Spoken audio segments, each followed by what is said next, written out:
Bismillahirrahmanirrahim. We will continue our lesson Hitchhiking Across the Sahara.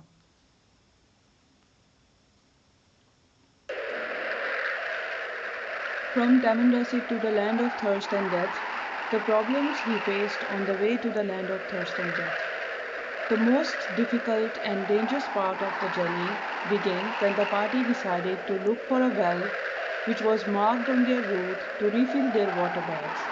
They reached it at last, but it was bone dry. Christopher shared the last tin of beans with the other four travelers. His water supply was down to 1 liter only. At this point, they discovered 20 large vultures waiting to be dined soon. They slept early to avoid hunger and thirst, and in the morning they made a cup of tea and set off for the next waterhole, which was 5 hours distant, but it was dry too. Now they did not have any food or water supply, and the next waterhole was 2 days away. They slaughtered one of the 6 camels, and Christopher agreed to pay his share of cost.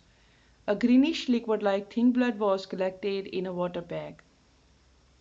Christopher boiled it and drank it holding his nose. They ate camel's meat and travelled for 2 days. They passed through the valley of thirst and death, which was known for sandstorms and dried water holes.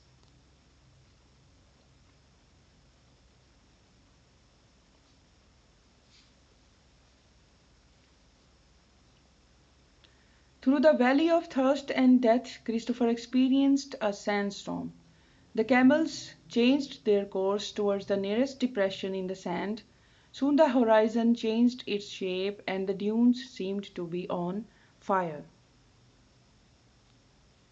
It became very dark and the wind started blowing fast. He was signaled by his companions to hide behind the camel and cover his head. Still he could feel the force of the wall of sand which came streaming along the forceful stormy wind.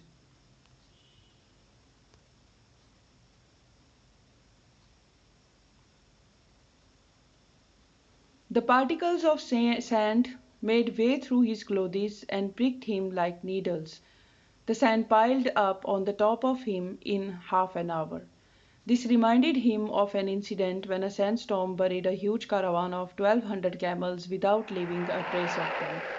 This sandstorm was less drastic and lasted only for half an hour. 75 millimeters of sand completely covered them. They then continued their journey and reached Kidal. Means of transport and co-passengers, Kidal was 450 kilometers from the land of thirst and death, on camels with the same guides, 2 Tuaregs and a slave. Nothing much is described about Kidal. It was the last town on his route before Timbuktu. From Kidal, it was 450 kilometers to Timbuktu.